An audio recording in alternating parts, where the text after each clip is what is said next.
আসসালামু আলাইকুম রাহমাতুল্লাহ।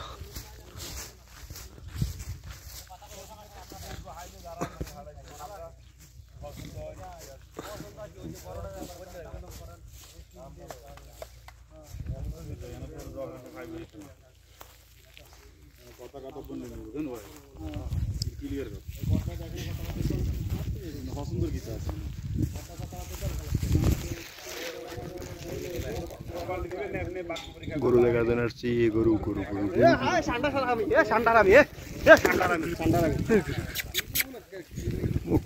আমার ভিডিওটা নষ্ট করে ঠান্ডারামি কেবল আল কয়েস ভাই আর দেখুন না তো ইয়ার গরু বড়ার কথা কোন কালা কথা কাম মামু কথা কোন গরু বড়ার কথা কোন কালা চল ওটা কিছু লিখে দিই আই না আর গরু তো লাগতো না গরু এক মতো দেখো